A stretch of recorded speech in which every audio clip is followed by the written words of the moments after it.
Hello students, today I have started chapter 15 of class 8, some natural phenomena. You have seen when you rub a scale on your dry hair and keep it above the bits of paper, the bits of paper get attracted towards the scale. It is because of the static charge on the scale.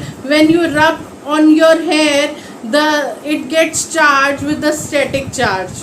Now take a balloon, two balloon, and rub it with the silk cloth or polythene. There will be repulsion in the balloons. It is because of the same charge on the balloons. Now take a plastic refill, rub it with the polythene, and take a balloon and rub it with the polythene, and in glass tumbler put that refill. You see that refill and balloon will get attracted. Why it is so? Because the nature of the charge are opposite on the refill and the balloon. Now it is a convention that glass rod is rubbed with the silk, then positive charge is accumulated on the glass rod.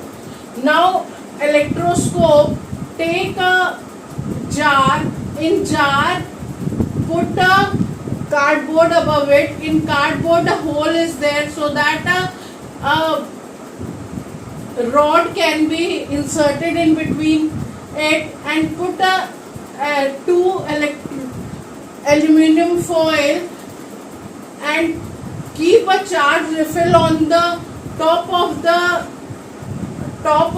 rod. You will see the aluminum foil get repulsion.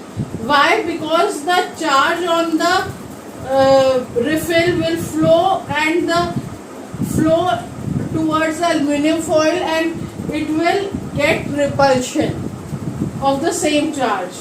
Now put your hand above the rod. You will see that the repulsion will get deflected. Why it is so? There is a earthing of the charge from your body to the ground. Now what is lightning? The above clouds are positive charge and the bottom clouds are negative charge. The positive charge are also seen on the earth. When this negative charge become too strong, then the air, which is a bad conductor of electricity, cannot hold the charge, and that negative charge flow towards the positive charge. This you can see the lightning and the sound. This is called thunderstroke. Now lightning conductor, you have seen that above the building there is a lightning conductor. Conductor is put so that all the charge that is above the ground flows towards the earth. This is called earthing.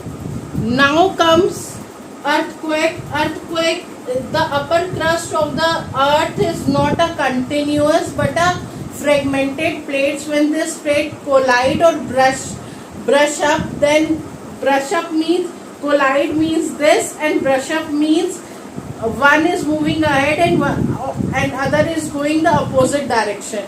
Then there is a sudden shake, that is known as earthquake. It is measured in Richter scale. Now there is an instrument called seismograph which record the earthquake. There is a pendulum in which the pen is attached. It records the seismo waves.